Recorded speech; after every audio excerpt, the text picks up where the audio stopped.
Boa tarde a todos, inclusive que nos acompanham pela web, pela TV do BAC. Inicialmente eu gostaria de pedir ao nosso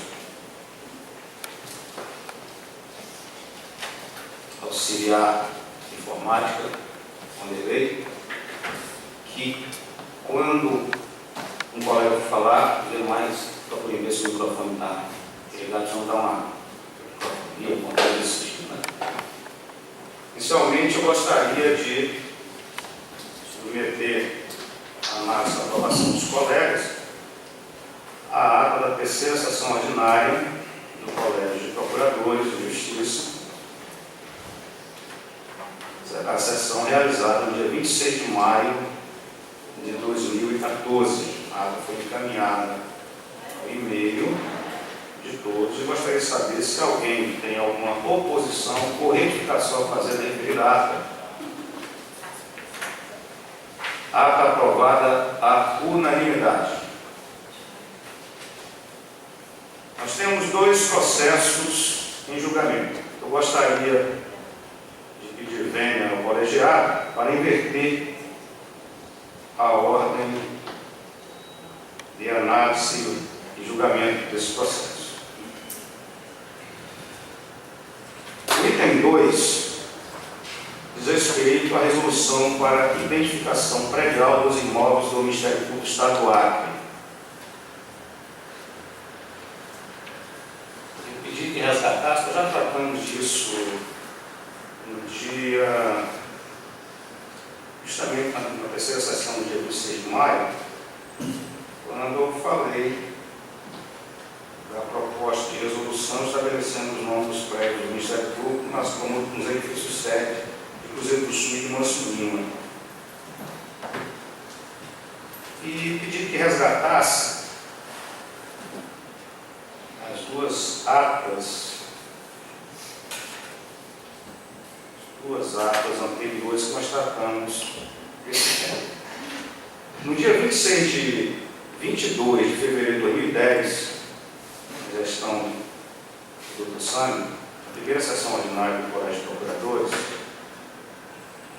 foi proposto, aprovado por esse colegiado, que o prédio das promotorias de justiça, ou seja, da unidade ministerial do Brasileiro, a esse prédio fosse dado o nome da nossa querida colega promotora de justiça, Meire Teodoro Oliveira Silva. Coincidentemente, eu, naquela sessão, propus então que também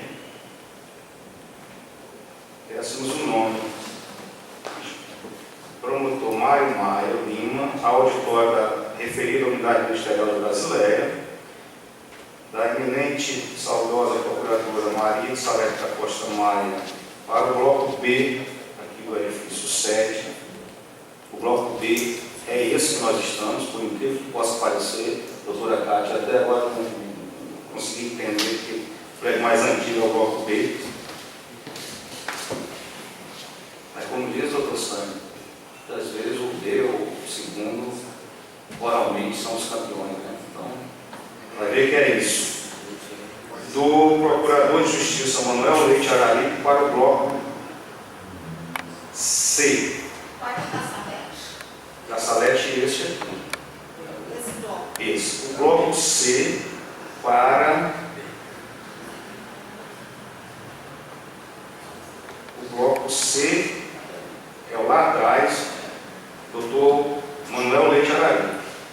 Agora há uma divergência. Nós aprovamos aqui o bloco B pensando no bloco A. Porque o bloco B, todos nós achávamos que é o bloco A, na realidade, nesse que nós estamos, é promotor edifício promotor Tancredo Neves.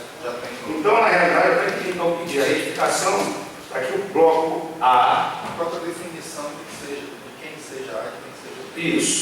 Então, o bloco A, em verdade, que aqui fala o bloco B, que seria o nome da nossa colega Salete Maia, mas seria um bloco A, que é aquele bloco intermediário. Não, aquele é o da Salete. Seria o da Salete, nós temos só fazer essa para retificar agora.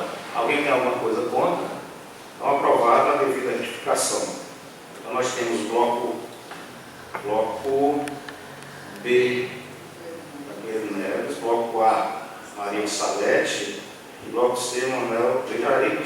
reivindicando todos os esforços para que possamos realmente ainda ter o bloco C, né? Para que a gente possa dar o nome do Dr. Aline.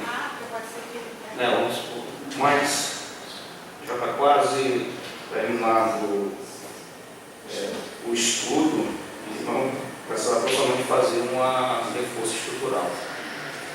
E esse auditório tem nome? O auditório aqui ainda não tem nome, mas eu estou vendo na ata que foi proposto também em 2012, na sua gestão, no dia 12 de abril de 2012, e a eminente procuradora-geral, a doutora Patrícia, sugeriu que o auditório do prédio central, na época que tinha sido recentemente inaugurado, deixa aqui, fosse batizado como Salete da Costa Maia, não havia oposição. Então nós temos este auditório, que o colégio aprovou que se chama Salete Maia, e temos o bloco A como Salete Maia. Eu não sei se o colegiado gostaria de discutir. Alterar, nós temos que colocar aqui o nome do grupo. Alguns colegas que não tem de frente. Vai ser o bloco C. Deixa eu reservar o próximo que morrer. Deixa eu reservar o próximo. Eu queria propor isso, que nós deixássemos o auditório mais para frente, até porque vai ser objeto de reforma, e nós depois, nós ratificaríamos o nome dos prédios. E eu sugiro que seja procurador-geral. Procurador-geral. Nós temos uma galeria enorme ali, né? Sem precisar dos próximos atos. Não precisa de novo.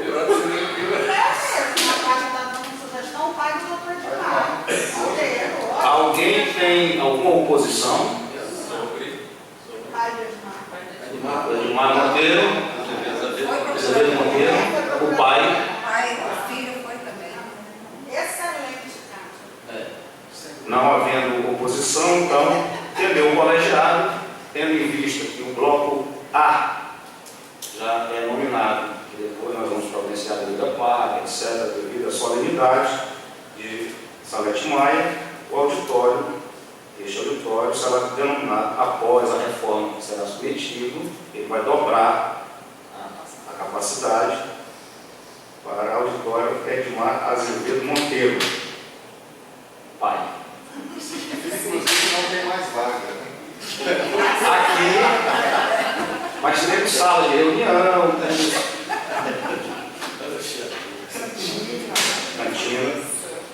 Nesse mesmo compasso, eu gostaria de propor que o edifício sede da Unidade Ministerial de Cruzeiro do Sul seja denominado Procurador-Geral Durval Marques de Oliveira. Alguém em alguma oposição? Aprovado a unanimidade. Em Manso Lima, eu gostaria de sugerir que o edifício sede fosse denominado Procurador-Geral também João Ramos Torres de Melo Filho. Alguém tem alguma oposição? João Ramos Torres de Melo Filho.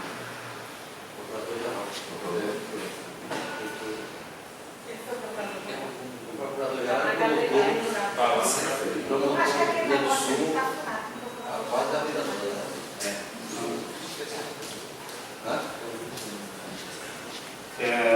Gostaria de sugerir que o auditório de Cruzeiro do Sul seja denominado de governador José Augusto de Araújo, do prefeito sede de Cruzeiro do Sul.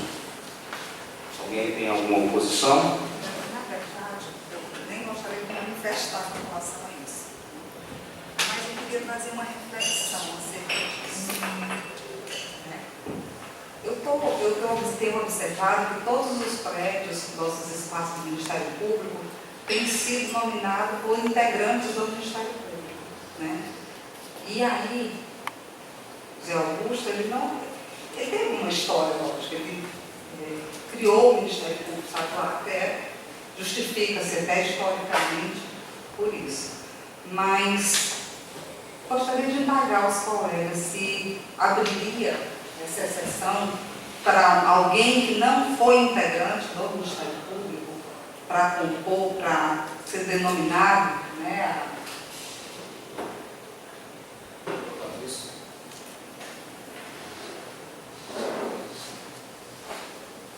Eu acho que ele não é integrante, mas ele foi quem assinou o decreto de criação do Ministério Público. Eu acho que é mais do que justa a homenagem. E, sinceramente, até acho que o auditório, talvez, do Cruzeiro do Sul, seja, eu não vou colocar pequeno, mas que talvez a gente pudesse pensar numa coisa maior até para homenagear. Pelo caráter mesmo histórico, simbólico. Mas o fato de ser auditório não significa que eu não possa depois denominar um prédio.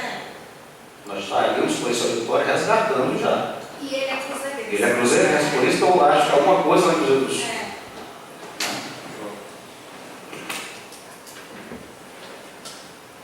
Doutora Cássia, uma das animações, o que nos motiva também, o que tem sido entre nós a escolha de nomes para os prédios, né, os imóveis nossos, não é só, embora tenha sido a tônica de quem foi membro, mas a gente sempre sustentou que quem de qualquer forma teve contribuição, né, para a instituição do Ministério Público. E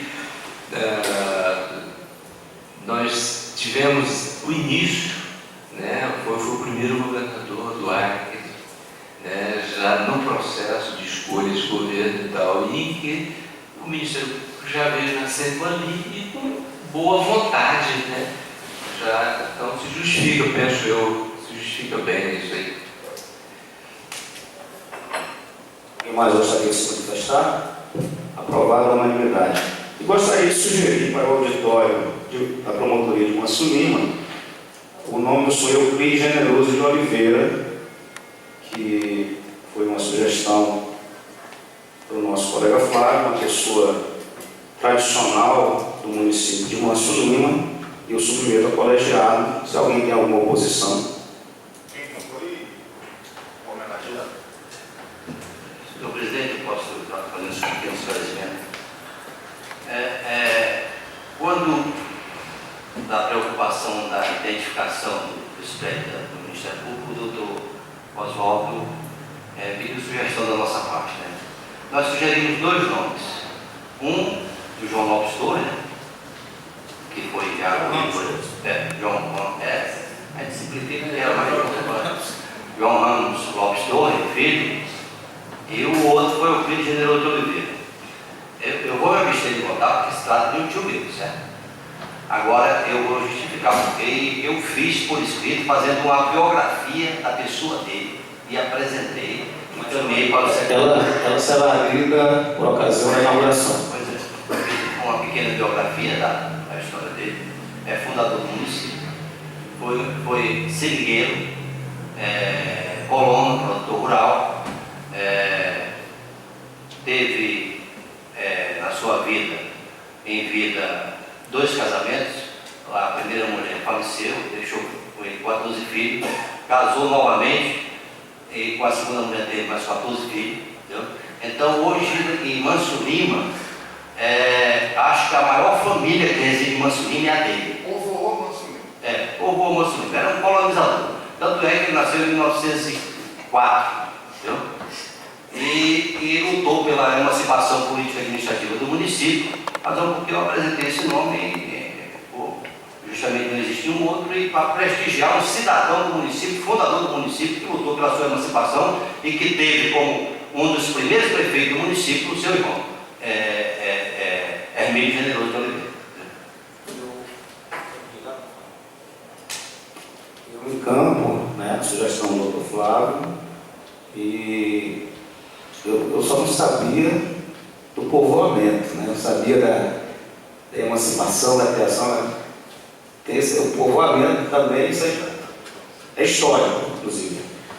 Eu submeto, encampo esse nome, gostaria de saber se alguém tem alguma oposição, pessoa tradicional, família tradicional do município, da fundação do município, Não havendo oposição, também está aprovado o nome do senhor Euclides Generoso de Oliveira para o auditório Mansulino. E aí, nessa sequência, até porque já foi adiado 2 vezes a ida àquela região, eu gostaria de propor 2 sessões desse colegiado na região do Juruá. Uma em Cruzeiro do Sul, no dia 13/8, às 17 horas, e outra em Manso Lima, no dia 14 também do 8, às 10 horas da manhã. 13 agora? 13 agora de agosto.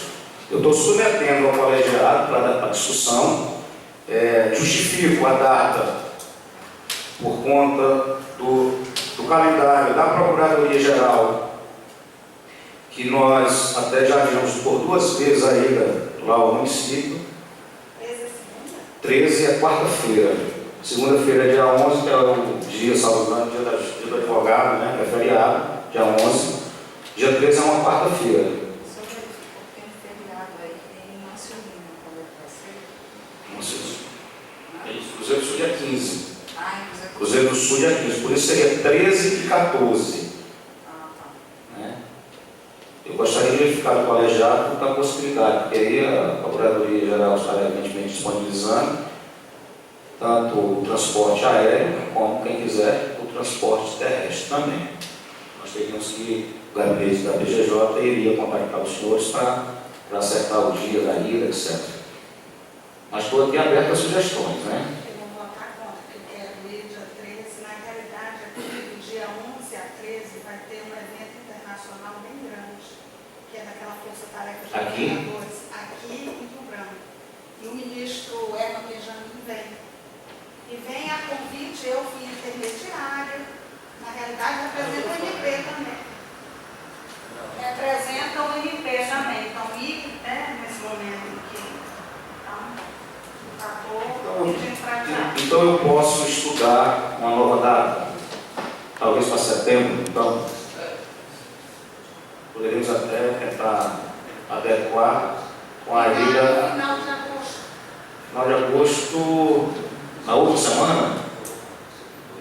Na outra semana. Na semana final de agosto. Na semana final de agosto, nós tínhamos, está programado a princípio, seria um trabalho do MP na comunidade, no município de Porto Acre e uns dias antes em Sena Madureira. Essas 2 últimas semanas de agosto também foi complicado por conta disso. Terceira semana seria Sena. Eu penso assim, se nós vamos imaginar a possibilidade de ajustar o calendário dessa sessão à possibilidade individual de cada um, fica difícil nós realizarmos, né? Também tem afastamento de agosto, né? Por ideia de São parece que depois, agosto, setembro, vai também viajar, né? Então, dificilmente a gente vai ter um quórum de 100%, que seria o ideal, né? Seria o ideal. Então, seria interessante a gente encontrar uma forma de conciliar essas agendas para ver qual vai ser a data que tem o maior número possível de colegas presentes. Eu vou questionar se o evento vai ser só a sessão, se vai ter inauguração, se vai ter outros convidados. Porque esse evento que vai ter aqui na semana de 11 a 13 vai envolver toda a estrutura de Estado. Então, se tiver outros convidados, também vai inviabilizar ainda lá. Na realidade, a gente quer aproveitar a data, ou as datas, justamente para trabalhar as inaugurações, tudo isso. Eu vou fazer uma sugestão que talvez possa atender o maior número possível.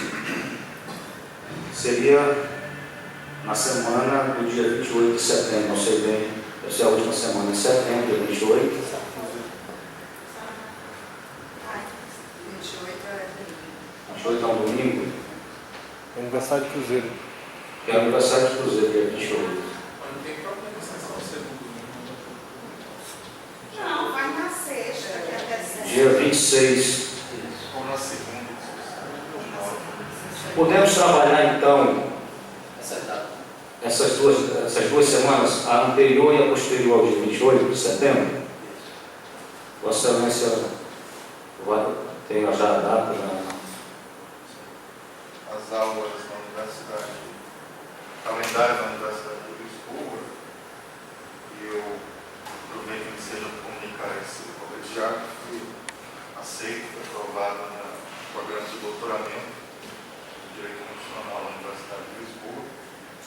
Estou entrando com requerimento provavelmente amanhã, ao requerer do Conselho Superior do Ministério Público, no afastamento de 2 anos. As aulas começam 29 de setembro. Eu pretendo, evidentemente, me afastar a partir dessa data, mas eu tenho folgas, tenho em torno de 60 dias de folgas. Pretendo ir fazer o deslocamento junto com a minha família, aproximadamente uns 10 dias antes, a gente possa encontrar alojamento, conhecer o próprio endereço da universidade. Mais ou menos. Então nós vamos trabalhar as datas, eu quero coincidir justamente as sessões com as inaugurações. Faz sentido, né? Então eu vou trabalhar no gabinete para a gente verificar e procurando. Essa data do aniversário é uma data interessante. Vamos trabalhar na sexta ou na segunda. Vamos trabalhar então, e aí tentando compatibilizar o maior número possível de colegas que possam participar para apresentar o evento. Eu queria ainda submeter aos senhores, não foi pautado, mas foi publicado e divulgado. Nós podemos também deixar aqui, se não quiser deliberar hoje, para análise posterior. Mas, em verdade, eu gostaria de submeter ao referendo deste colegiado o ato 081 de 2014. Doutora Patrícia, eu peço que distribua aqui para todos os colegas que instituiu o auxílio saúde para os nossos servidores, um valor inicial de R$ 150. Esse valor somado aos R$ 250 que hoje são pagos a título de auxílio alimentação, prefazem os R$ 400 que nossos servidores esperavam no início do ano. Então, desde este mês de julho, nós estamos pagando, nós instituímos o pagamento já neste mês de julho, o auxílio de saúde no valor de R$ 150. Eu gostaria de submeter o referendo do colegiado, mas facultando, evidentemente, pelo fato de não ter sido pautado, o direito dos colegas deixarem o referendo para uma outra sessão. Mas já está em vigor, já inclusive foi determinado o seu incremento na folha deste mês, que já foi inclusive paga.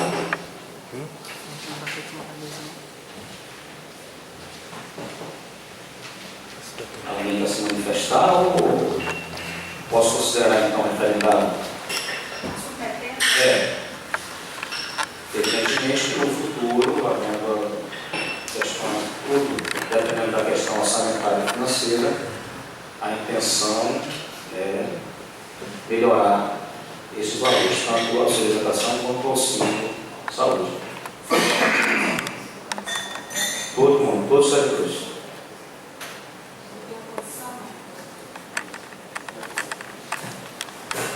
A unanimidade foi referendado o ato 081, 2014 da Procuradoria-Geral de Justiça, que instituiu o auxílio saúde aos servidores ativos, inativos e pensionistas do Ministério Público Estadual. Passo agora ao segundo item da pauta, que em verdade é o item 1. processo número 09/2014, ponto, uma sequência de 5 zeros, 373, dígito 0, requerente Corregedoria Geral, assunto, redefinição de atribuições das promotorias de justiça, em verdade da 5ª Promotoria de Justiça Criminal. Relator originário fui eu, e por pedido de vista do meu procurador Sandro Barbosa Lopes, que hoje ele traga o seu voto visto com a palavra o doutor Sandro.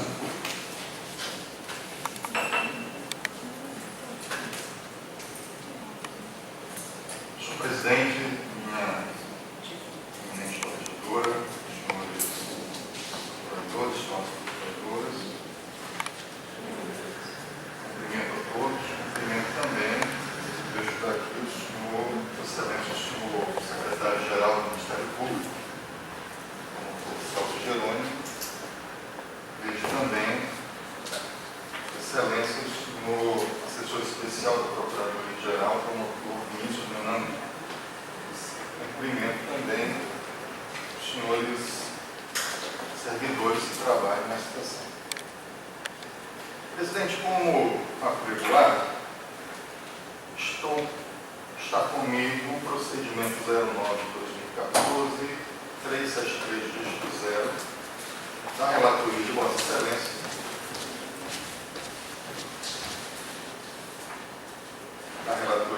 Excelência, que propõe a modificação das atribuições da 5ª Promotoria Criminal de Rio Branco. Esse processo teve início do seu julgamento na sessão anterior. Eu pedi vista. Eu vou pedir licença a Vossas Excelências para fazer a leitura de um breve trecho da ata da sessão anterior que trata desse assunto, tanto para que nós possamos nos reposicionar no ponto em que paramos no julgamento deste feito, quanto para que eu possa também pedir licença a esse colegiado para abrir brevíssimo parêntese e trazer algumas informações, fazer um brevíssimo relato e, de certa forma, até uma prestação de contas que eu penso que seja devida a esse colegiado, que se constitui no órgão máximo do Ministério Público.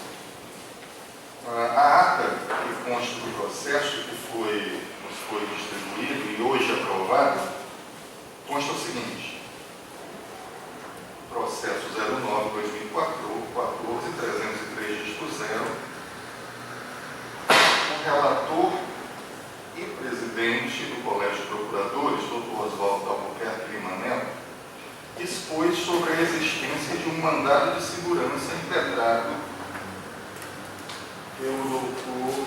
Rodrigo Fontoura sobre o teor do julgamento. Na verdade, este feito do planeta no Colégio de Procuradores tem como escopo a modificação das atribuições da promotoria, da 5ª Promotoria Criminal. Mas é de conhecimento de todos, penso eu, isso foi divulgado na sessão anterior, há um mandado de segurança em trâmite no Judiciário que discute a forma de provimento desta promotoria. Então, diz aqui que Sua Excelência, o Dr. Oswaldo Albuquerque Lima Neto, expôs sobre a existência de um mandado de segurança impetrado pelo Dr. Rodrigo Fontoura sobre o teor do julgamento, informando que até o momento não foi notificado, naquela ocasião, não foi notificado para, na qualidade de autoridade tida como coatora, cumprir o aresto proferido pelo Tribunal de Justiça. Por sua vez, a doutora Gisele Mubarak Letone afiançou, eu peço a atenção de Vossas Excelências a esse trecho, afiançou que foi intimada na condição de coordenadora de recursos e, tendo em vista que, na oportunidade, estava viajando, deixou minuta de embargos declaratórios. É a esse respeito que eu quero fazer um relato a essa ex-colegiada, por entender que havia vícios que careciam de esclarecimentos pela corte. O Dr. Sami Barbosa Lopes asseverou, na condição de substituto, que, por concordar integralmente com os argumentos expedidos pela titular, resolveu subscrever os aclaratórios, devolvendo-os ao Tribunal de Justiça. Atestou a douta coordenadora de recursos, também a nossa eminente decana deste colegiado, que o acórdão exarado pelo egrégio sodalista ainda não transitou em julgado, pelo menos naquela ocasião. O presidente fez relato de sua proposta de redefinição de atribuições das promotorias de justiça arroladas no processo 09/2014-373-0, após o que o Dr. Sami Barbosa Lopes pediu esclarecimentos, sendo a douta corregedora-geral instada a apontar oralmente as razões pelas quais indicou, eu abro aspas, a desinstalação ou redefinição das atribuições. Ato contínuo, a nobre corregedora delegou ao promotor corregedor, Dr. Leandro Portela, a missão de promover a sustentação oral, que ocupou a tribuna para fazê-lo. Depois disso, o presidente e relator facultou aos membros do colégio se pronunciarem. O Dr. Sami Barbosa Lopes fez um breve esboço, acho que é esboço, está aqui esboço, mas penso que seja esboço histórico, sobre a atuação do Ministério Público no Tribunal do Júri, desde o tempo que por ali passou, entre outros, o ex-corregedor-geral e procurador de justiça aposentado, Dr. Francisco Matias de Souza, procurador de justiça aposentado, Dr. Eliseu Buchmaia de Oliveira, adiantando que pedirá a vista do processo para melhor estudar a proposta. O Dr. Álvaro Luiz Araújo Pereira ponderou que se deveria de imediato vencer esse assunto, oferecendo proposta de redefinir as atribuições da 5ª Promotoria Criminal, que na sua concepção devem também ser exercidas perante a vara da violência doméstica, a exemplo do que já ocorre com a 13ª Promotoria Criminal. Sem embargo, na proposta do Dr. Álvaro Luiz, em que pese homenagear os sólidos argumentos lançados, insiste o Dr. Sami Lopes no pedido de vista. A doutora Gisele Mubarak Bertoni preferiu aguardar o voto vista do Dr. Sami Barbosa. Dr. Ubirajara votou na proposta do Dr. Álvaro, no sentido de deliberar de imediato sobre a proposta de redefinição. Dr. Williams aguardará o voto vista. Doutora Patrícia Amorim aguardará o voto vista. Dr. Carlos Maia acompanha a posição do Dr. Álvaro. Doutora Kátia aguardará o voto vista. O Dr. Álvaro insiste na votação imediata da proposta formulada pelo presidente relator. O Dr. William John Silva pediu a palavra para justificar as razões pelas quais resolveu aguardar o voto visto para proferir seu voto. Resultado: após votarem pela aprovação da proposta os doutores Álvaro Luiz Araújo Pereira, Ubirajara Braga Albuquerque e Carlos Roberto da Silva Maia, os doutores Gisele Mubarak Bertoni, Cátia Rejane Araújo Rodrigues, William João Silva, Patrícia de Amorim Pedro, preferiram aguardar o voto visto do Dr. Sami Barbosa Lopes. E aqui eu faço, após essa situação histórica do processo, eu faço um brevíssimo relato com relação a este assunto que está tratado na ata, Sr. Presidente, por tanto dizer respeito a questões atinentes às competências do Colégio de Procuradores, como pelo fato de guardar relação direta com o feito que está sob julgamento deste colegiado. Conforme consta da ata, por força do afastamento da nossa eminente decana, doutora Gisele Mubarak, na época que também faz, pelo menos na minha opinião, com extrema competência, esse mandato de segurança foi a mim distribuído, foi a mim encaminhado. Ele já me chegou, senhor presidente, com uma decisão genérica proferida. E chegou também, conforme consta da própria ata, com uma minuta de embargos declaratórios acerca de pedido de esclarecimento do julgado proferido pelo tribunal e também, como é da praxe processual, pretender fazer o pré-questionamento da matéria objeto do mandato de segurança, a fim de que eventualmente pudesse, como sabemos todos, preencher os requisitos para o manejo dos recursos aos tribunais superiores. E aqui está a minuta destes embargos. Eu mandei reproduzir e trago a esta sessão para que, se Vossas Excelências tiverem alguma curiosidade de conhecê-los. E essa minuta de embargo de declaração, eu aderi a ela por entender que está, como de fato todas as outras peças processuais que eu tenho, pelo menos as que eu tenho conhecimento, produzidos pela nossa Coordenadoria de Recursos, redigida no na mais estrita técnica processual. Não detectei qualquer vício, qualquer defeito na sua redação. Inclusive, senhor presidente, esses embargos se sustentam em precedentes do Superior Tribunal de Justiça a respeito do tema tratado no mandado de segurança, que, embora seja um processo paralelo a esse que tramita no Colégio de Procuradores, penso que é um tema que nos é absolutamente afeto, pelo fato de dizer respeito à matéria absolutamente interna do Ministério Público, dizer respeito à própria existência da carreira, à própria ideia de carreira no Ministério Público.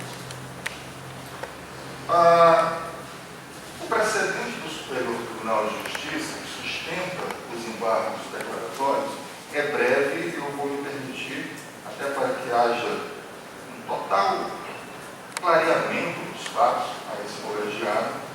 Ele diz o seguinte: processual civil, recurso ordinário em mandado de segurança, alteração legislativa superveniente, revogação do ato atacado, perda do objeto da impetração.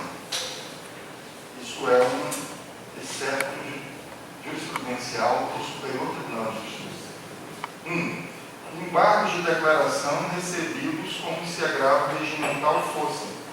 Isso porque, a despeito de afirmar ter restado a decisão de folhas 742/744 obscura, propôs-se a recorrente a impugnar os seus fundamentos, nada se referindo acerca da obscuridade mencionada no artigo 535 do Código de Processo Civil, a qual consiste na dificuldade de entendimento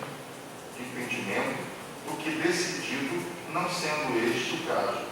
2. O mandado de segurança pertence foi ajuizado em novembro e veja a similitude do precedente com o caso concreto que se estava a discutir no mandado de segurança em comenda. 2. O mandado de segurança vertente foi ajuizado em novembro de 2008, antes, portanto, do advento da emenda constitucional número 62 de 2009. E aí, a minuta dos embargos negritou o seguinte trecho, abro aspas: a jurisprudência deste polêmico tribunal é firme quanto a restar prejudicado o pedido formulado em ação mandamental quando a causa da impetração cessar, por motivo de superveniente alteração legislativa. 3. Precedentes citados, agravo regimental no RMS número 34177 do Paraná, na relatoria do ministro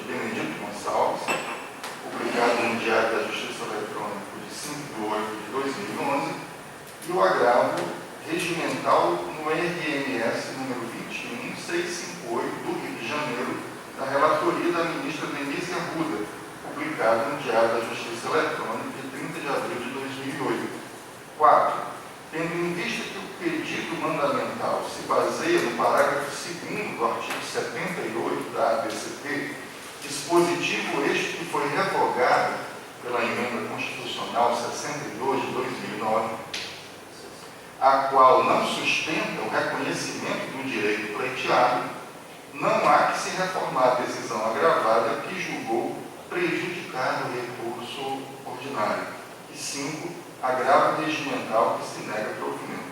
Era esse precedente do Superior Tribunal de Justiça que diz respeito a fato superveniente consistente na reforma legislativa que altera eventual alegação de direito líquido e certo, que é condição sine qua non do mandado de segurança, isso é, penso eu, lição comezinha do direito, e também com o objetivo de pré-questionar a matéria, a fim de que ela pudesse ser remetida ao próprio Tribunal Superior prolator desta decisão, consta que se constitui no objeto dos presentes embargos de declaração que eu li, concordei com o seu texto, fiz cópia para que Vossas Excelências possam ter conhecimento dele.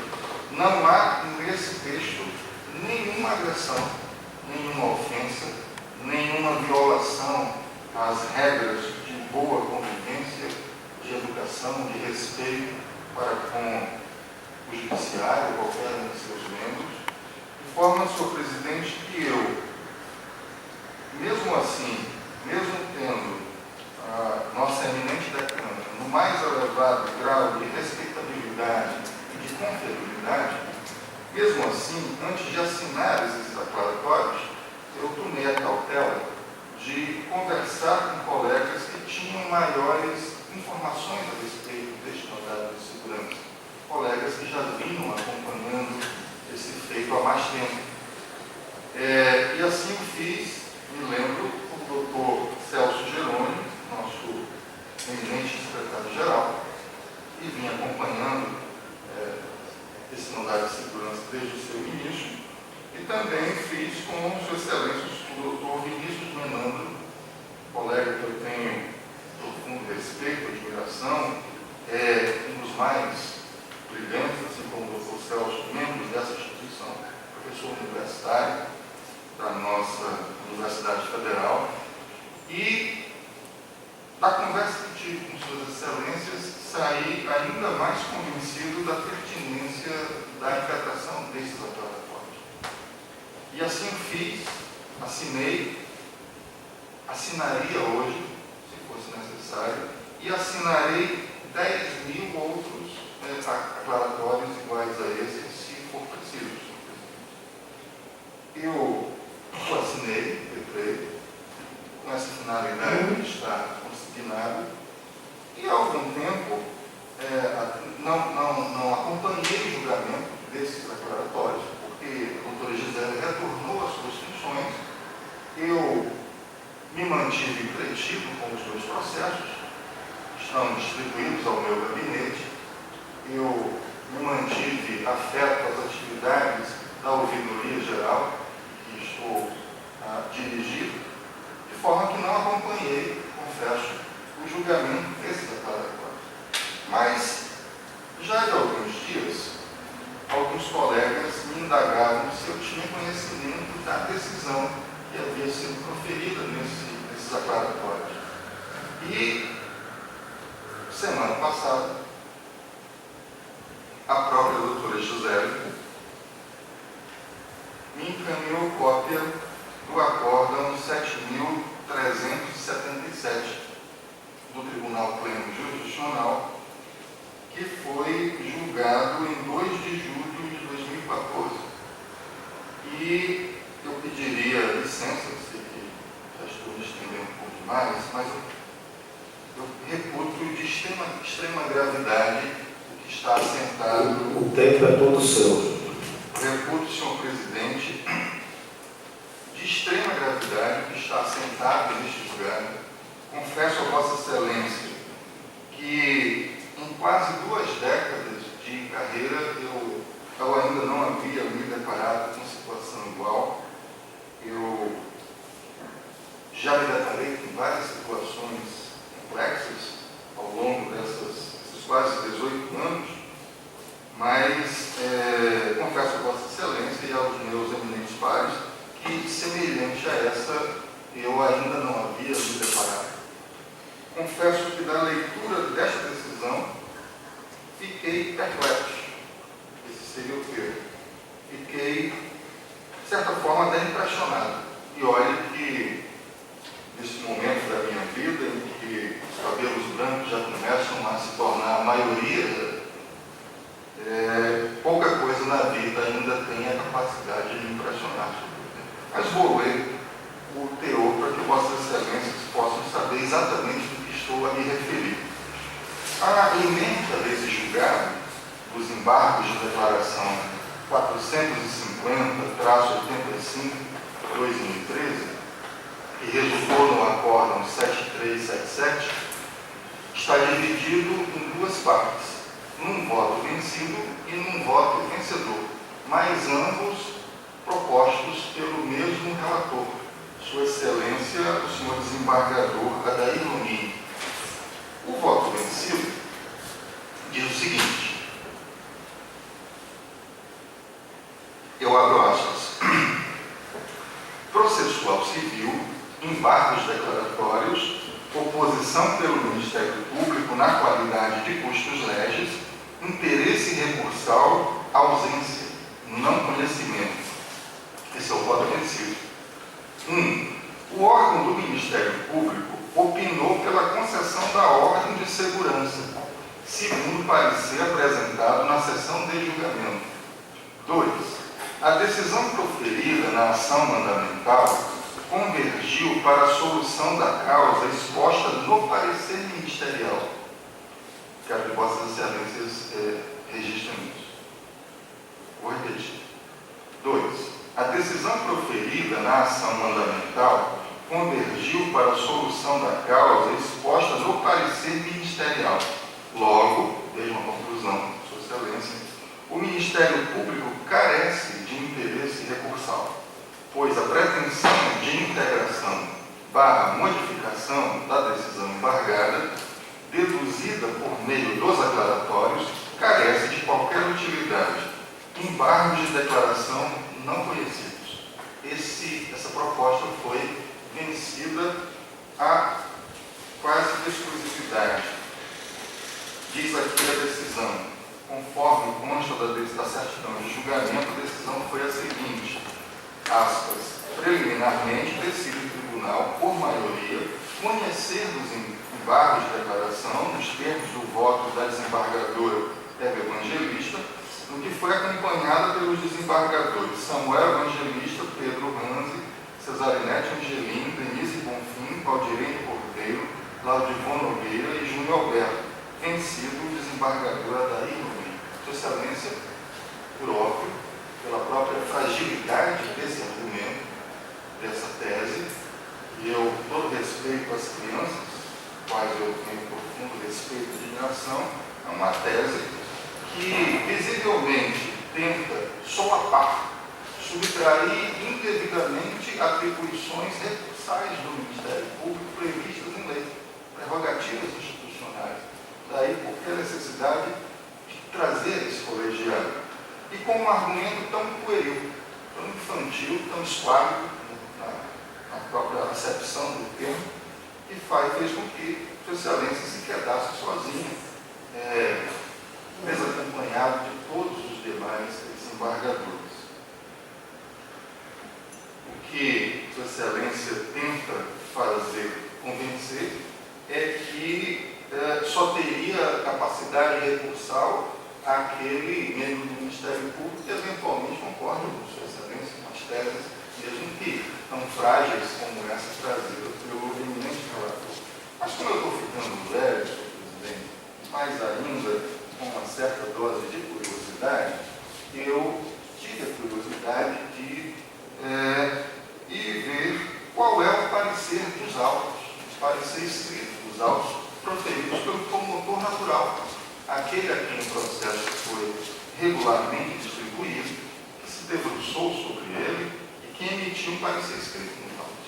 Esse parecer eu também fiz cópia, está aqui. Ele é da lavra de Sua Excelência o senhor Procurador de Justiça Carlos Roberto da Silva Maia, nosso eminente Procurador-Geral Adjunto para Assuntos Administrativos e Institucionais. É um judicioso parecer. Parecer ao qual eu parabenio Sua Excelência. Está lavrado em praticamente 10 lavras, em que Sua Excelência se debruça sobre toda a questão discutida no mandato de segurança. Do mandato de segurança. Do mandato de segurança.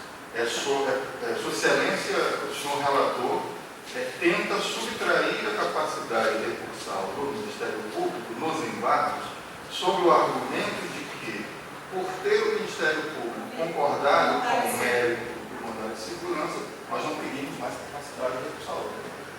Eu fui buscar o parecer dos autos por uma questão de curiosidade. Ele é da lavra da pena de Sua Excelência, o senhor Procurador Carlos Maia, e está, inclusive, sustentado em precedente da Suprema Corte. Eu vou pedir licença ao doutor Carlos Maia, até para estender, alongar ainda mais os elogios à qualidade técnica de Sua Excelência nesse parecer. Também é um parecer que eu assinaria de olhos fechados. E diz o seguinte: eu vou ler breve emenda para que possa situar o colegiado. Eu abro aspas. E Sua Excelência, o Dr. Carlos Maia, no parecer ministerial no mandado de segurança. Em momento algum, ele está aqui transcrevendo o voto do ministro Dias Toffoli no Supremo Tribunal Federal. Em momento algum, diz Sua Excelência, transcrevendo ipsis literis posicionamento do ministro Dias Toffoli no Supremo Tribunal Federal, aspas, em momento algum, o legislador priorizou a promoção por antiguidade, em detrimento do concurso de remoção ou vice-versa. Manteve-se silente, diz o ministro Dias Toffoli pela pena do procurador Carlos Maia no parecer dos autos do mandato de segurança. Privilegiar a promoção de um concorrente por antiguidade em detrimento da remoção de membro da carreira que está em nível superior é não respeitar, inclusive, o princípio da igualdade de tratamento jurídico, assegurado pela própria Constituição, pois não se pode dar tratamento isonômico a pessoas com condições distintas. Pelo exposto, não há direito líquido e certo a ser resguardado, pois certo é que se procederá ao concurso de promoção na vaga remanescente do concurso de remoção, não existindo empecilho legal para a procedência do concurso de remoção sobre o de promoção por antiguidade. Por essa tese sustentada por Sua Excelência, Dr. Carlos Maia, no mandado de segurança, a partir de precedente da Suprema Corte. Ele também reproduz emenda do MS 125 do DF, também da relatoria do ministro Dias Toffoli, na primeira turma do Supremo Tribunal Federal, que está assim lavrado. Eu peço todas as escusas a Vossa Excelência, mas é porque o que vem pela frente é bem pior ainda. É bem pior. Até para todos os seus. Embargos de declaração, ainda aqui, Sua Excelência, o ministro Dias Toffoli, pela pena do procurador Carlos Maia. Embargos de declaração e mandado de segurança, promoção por antiguidade, legislação omissa quanto ao dever da promoção por antiguidade preceder a remoção ou vice-versa. Necessária vinculação da administração pública às permissões legais ante o princípio da legalidade. Procedimento adotado pelo Ministério Público da União em casos semelhantes, fundamentado em regulamentação do Conselho Superior, princípio da igualdade de tratamento jurídico, inexistência de direito líquido e certo, denegação da ordem. No julgamento do recurso, as questões postas pelas partes foram enfrentadas adequadamente, inexistência, portanto, de quaisquer dos vícios do artigo 535 do CPC, matéria adequadamente analisada pela turma, cujo julgamento foi bem fundamentado nas provas dos autos, embaixo declaratórias rejeitadas. Isso aqui é só para situar, Vossas Excelências, que o tema estava a ser discutido no mandado de segurança e aqui enfrentado por Sua Excelência o Dr. Carlos Maia, inclusive com precedente da Suprema Corte, penso que todos têm conhecimento, cinge-se na possibilidade de uma interpretação absolutamente casuística e contrária à interpretação histórica da instituição, no sentido de que todas as promotorias de justiça sempre são precedidas por uma prévia processo de remoção, seja por qual critério se for, com dois objetivos: permitir que os colegas mais antigos possam optar por se transferir de promotorias, e aqui eu cito, por exemplo, o caso do Dr. Felisberto, que tem quase 20 anos na mesma promotoria dos registros públicos. Tanto nessa hipótese, quanto, que é mais grave, a meu sentir, senhor presidente, na hipótese de um colega já na entrância final, mais no interior do Estado, e existem várias promotorias nessa condição.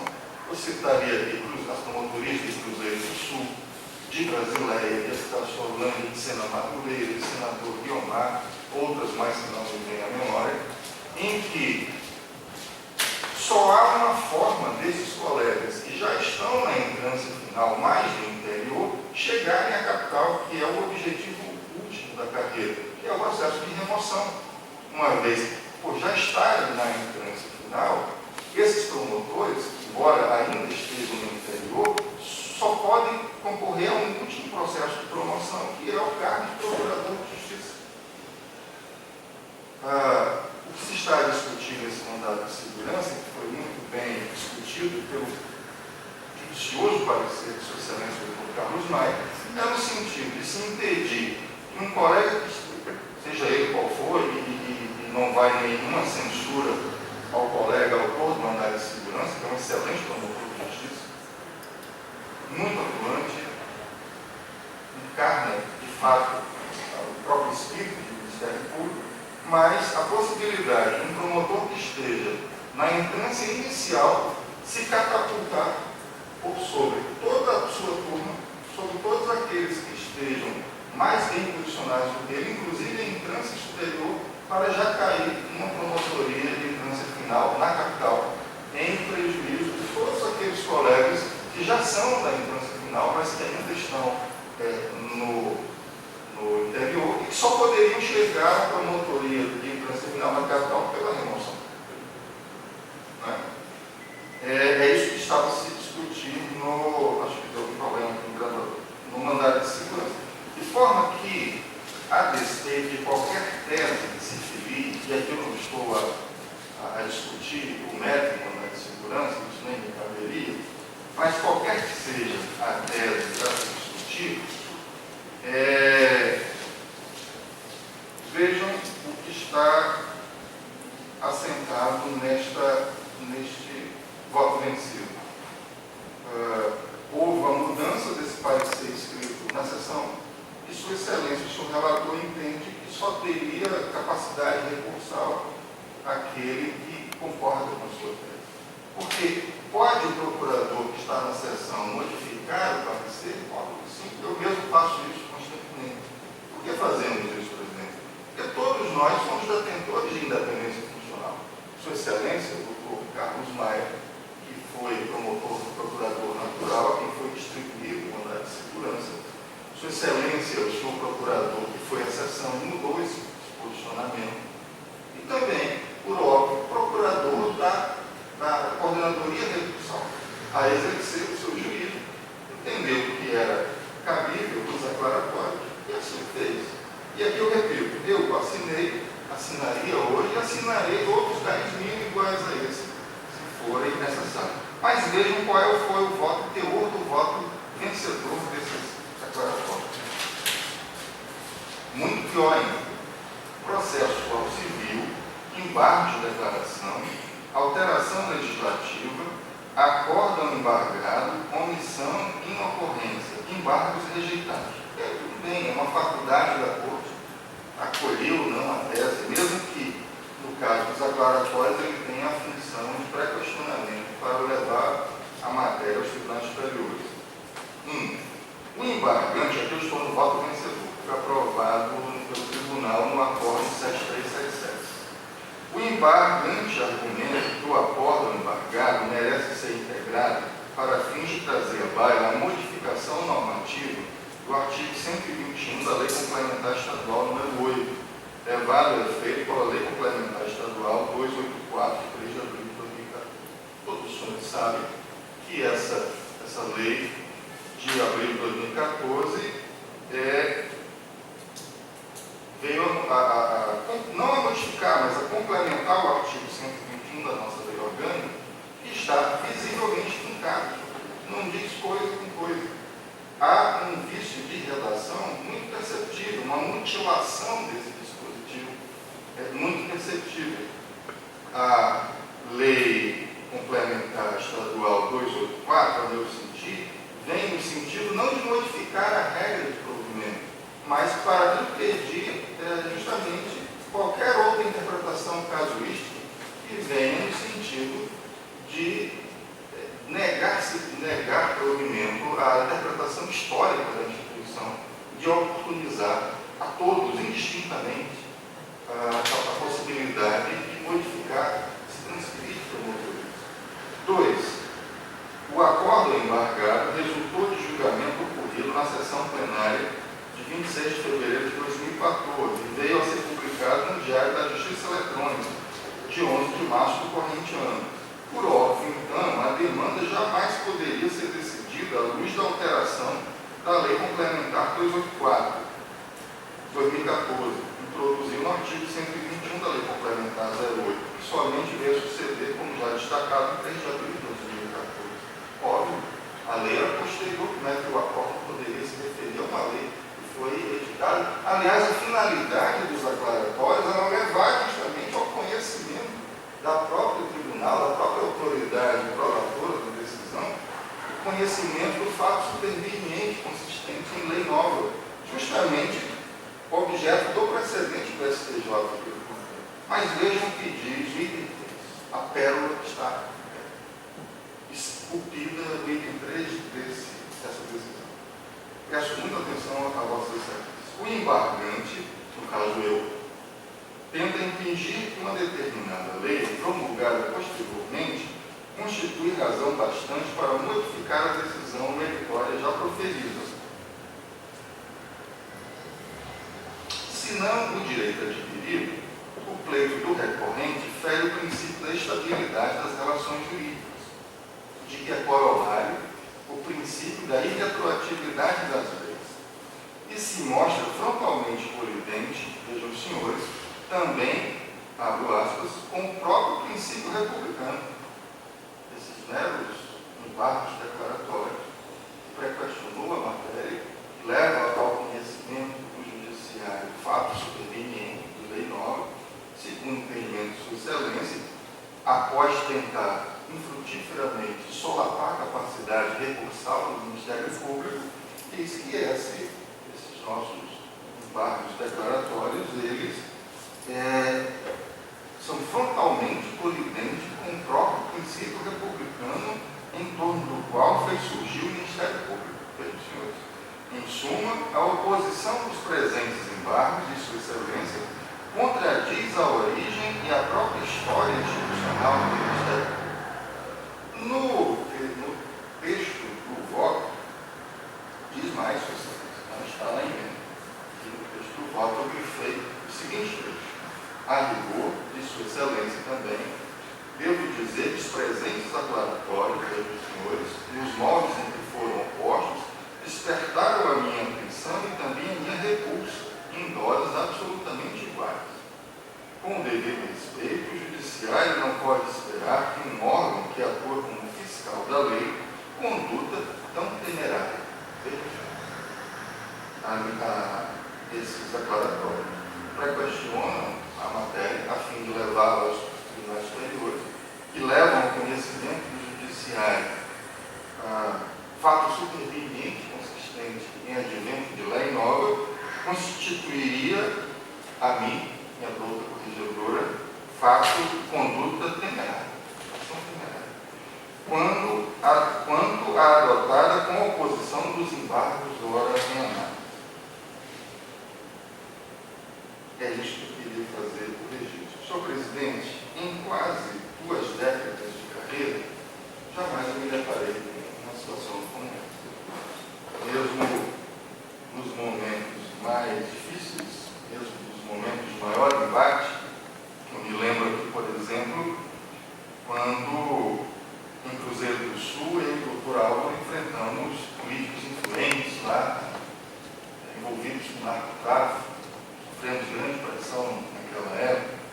Me lembro também quando, junto com vários colegas aqui, desenterramos os primeiros cemitérios clandestinos atribuídos ao Esquadrão da Morte. Me lembro aqui, o doutor Cosmo deve lembrar também, quando tivemos que adentrar a Câmara Municipal de Rio Branco para desencravar de lá uma organização criminosa que drenava todos os recursos públicos que iam àquela instituição.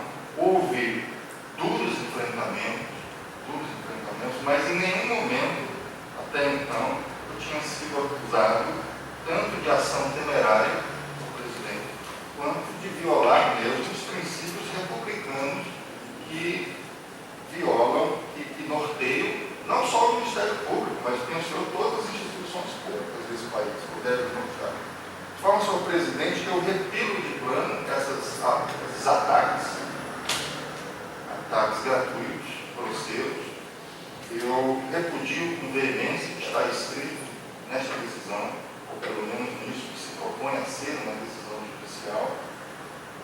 Eu vinha, inclusive, para esta sessão, refletindo sobre o que estava escrito aqui e me lembrando de uma sessão recente do nosso Tribunal de Justiça, que estavam presentes toda a imprensa do nosso Estado, que estavam presentes, inclusive, juízes auxiliares do Conselho Nacional de Justiça, sessão amplamente divulgada pela imprensa e pelas redes sociais, e vinha me perguntar, presidente, se de fato seria esse mero embargo declaratório que colocaria em risco os valores republicanos que devem nortear não só o Ministério Público, mas todas as instituições públicas desse país. Eu estou, inclusive, a suprir uma lacuna desta decisão e encaminhando essas cópias à nossa doutora Corregedoria-Geral, para que Sua Excelência tome conhecimento, para que Sua Excelência abra uma investigação, e se de fato, ao assinar esse embargo declaratório, a forma como está redigido, minha doutora Corregedora, se constituir de fato em atuação temerária, por favor, eu penso que seja inadmissível um membro do Ministério Público atue de forma temerária. Penso que seja inadmissível que um membro do Ministério Público sequer ouse violar ou tentar violar os valores republicanos que devem guiar a nossa instituição. Eu vinha me perguntando, senhor presidente, se mesmo no exercício do meu sagrado direito de autodefesa, que não tive direito de fazê-lo aqui, que é um direito, inclusive, natural, supralegal, eu poderia dizer, porque penso que tenho as mesmas prerrogativas de Sua Excelência, como relator, que ao encaminhar esse mandato de segurança com uma decisão monocrática ao primeiro grau de jurisdição, e não me passa pela cabeça que Sua Excelência não conheça o direito do vigor deste país.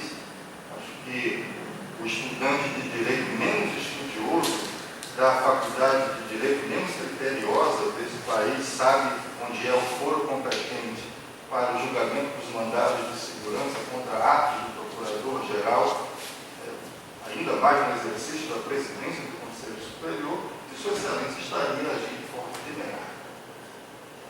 Eu fico a me perguntar, senhor presidente, se eu poderia, no direito da minha defesa, de alegar que ao tentar um argumento tão pueril, tão frágil, solapar indevidamente atribuições históricas asseguradas em lutas históricas na lei do Ministério Público,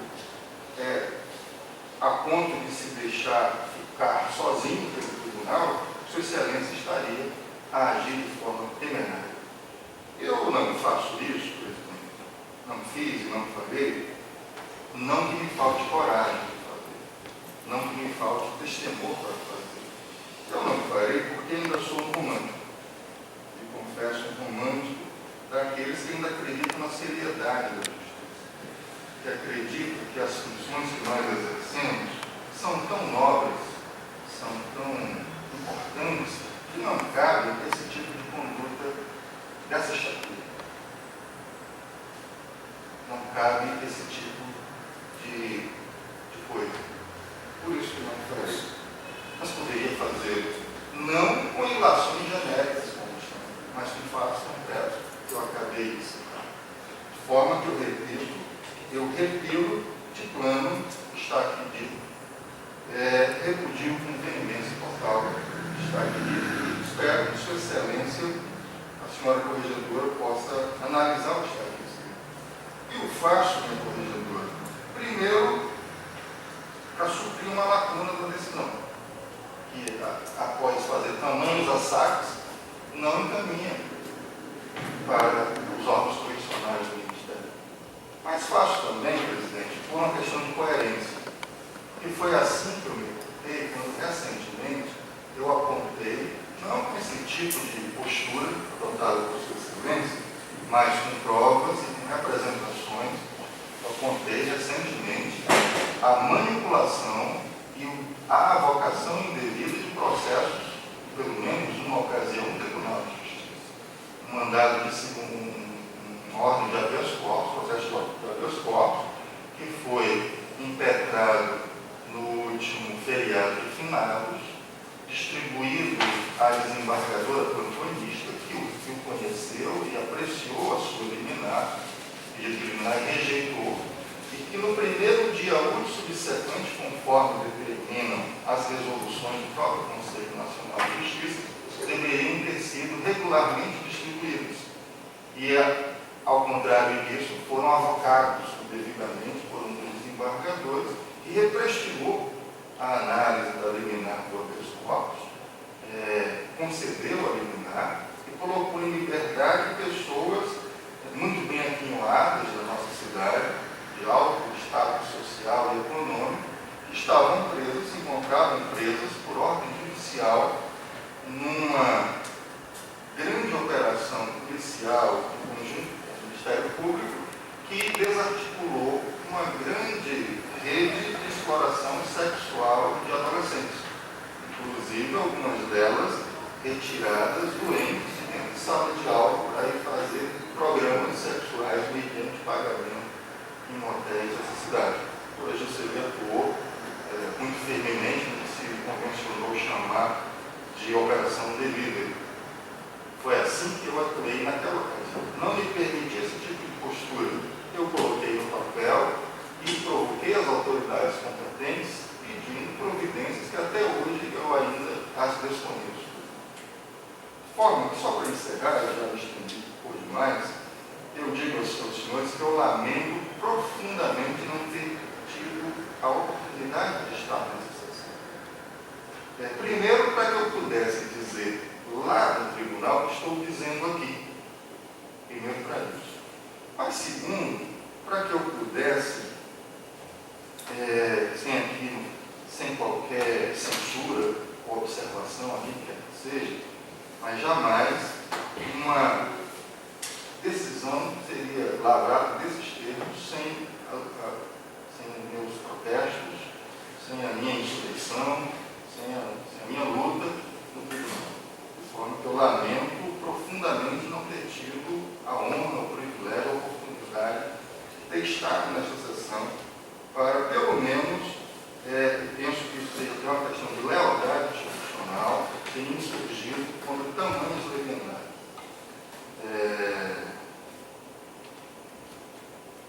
Da mesma forma, dar conhecimento, eu teria dado conhecimento ao colega, teria dado a maior publicidade a uma decisão como essa que foi proferida. Se tivesse minha doutora corregedora algo a temer, eu teria deixado isso aqui como se encontrar, no escaninho da sua importância. Mas eu faço questão de dar total publicidade e de esperar que a nossa doutora corregedoria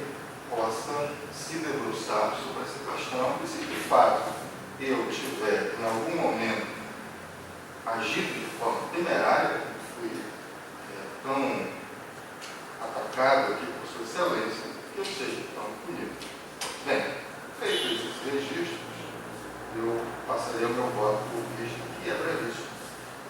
Penso que era devida essa prestação de contas a esse egrégio colegiado. Passo então a leitura do meu voto. Voto vista, eu digo. Votação. A doutora Cátia pede 2 minutos. Pode ser antes do início? Claro, claro. Então, 2 minutos de recesso. Eu me estendi além